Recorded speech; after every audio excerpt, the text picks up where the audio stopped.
आपण दोन गोष्टी मला इथे बेसिक तुम्हाला सांगायच्या की मेंबरशिप ऑफ द सोसायटी आणि ओनरशिप ऑफ द फ्लॅट या दोन वेगळ्या गोष्टी आहेत. हे आपण पहिले समजून घेऊयात. फ्लॅटची ओनरशिप म्हणजे मालकी हक्क आणि मेंबरशिप ऑफ द सोसायटी म्हणजे सभासदत्व. ह्या दोन्ही गोष्टींची आपण सरमिसळ करता कामा नये. ओनरशिप कुठलाही फ्लॅट आहे तुमचा सोसायटी मधला त्याचा मालकी हक्क कसा ट्रान्सफर होतो. आता तुम्ही सगळ्यांनी जेव्हा फ्लॅट परचेस केला असेल समजा, तर तुम्ही सगळ्यांनी रजिस्टर अग्रीमेंट टू सेल किंवा सेल डीड केला असणार. सगळ्यांनीच इथे उपस्थित रजिस्ट्रारच्या ऑफिसमध्ये तुम्ही गेला असणार.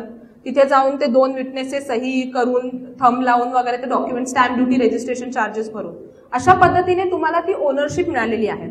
आता तुमच्या पश्चात किंवा तुम्ही असताना ती ओनरशिप तुम्हाला समजा दुसऱ्याला मालक करायचं, तर तुम्ही काय करणार.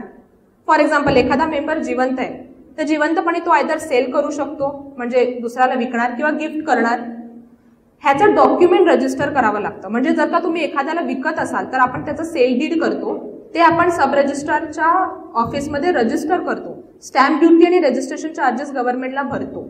गिफ्ट डीड करत असू नात्यामध्ये तरी ते बक्षीसपत्र आपण सब रजिस्ट्रारच्या ऑफिसमध्ये रजिस्टर करतो.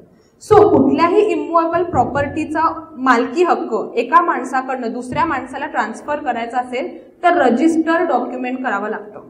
कोऑपरेटिव्ह सोसायटीज अमेंडमेंट ऍक्ट जो 2019 साली हा आलेला आहे, ह्याच्यामध्ये स्पेसिफिकली हे म्हटलेलं आहे की ओनरशिपची ट्रान्सफर होते रजिस्टर डॉक्युमेंटने. ओके, कारण तुम्ही गव्हर्नमेंटला कळवलं पाहिजे. तुम्ही म्हणाल आम्ही नॉमिनेशन फॉर्म भरतो, इंडेमनिटी देतो, नोटरी करतो, चालणार नाही. ओके, सो सगळ्यात आधी तुम्ही काय करता तर रजिस्टर डॉक्युमेंट करून तुम्ही मालकी हक्क एका माणसाकडनं दुसऱ्या माणसाला ट्रान्सफर करता आणि मग त्याचं रिफ्लेक्शन होतं सोसायटीच्या मेंबरशिपमध्ये.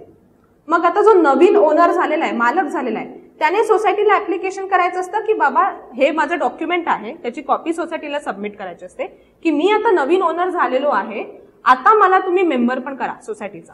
आणि मग त्याच्यासाठी पूर्ण transfer set, membership application, form number 3 बऱ्याच त्याच्यामध्ये गोष्टी त्याच्याकडे मी येईन, ते सोसायटीला सबमिट करायचे असतात आणि सांगायचं असतं की मला तुम्ही आता मेंबर करा.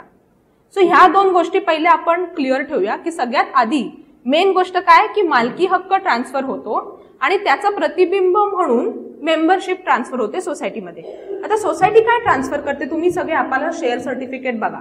5 shares of so and so distinctive number ₹50 each असं ते लिहिलेलं असतं. सो ते शेअर्स आहेत ना ते सोसायटी ट्रान्सफर करते. ते शेअर सर्टिफिकेट तुमच्या नावावर ट्रान्सफर करते.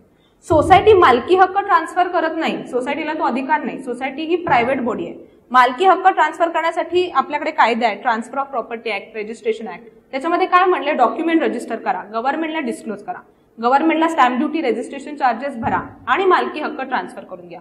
वेळात सोसायटीला तुम्ही एक ट्रान्सफर सेट देता, मेंबरशिप ऍप्लिकेशन, आणि सोसायटी जे शेअर सर्टिफिकेट असते त्याची मेंबरशिप तुमच्या नावावर ट्रान्सफर करते. This is the difference between ownership आणि मेंबरशिप.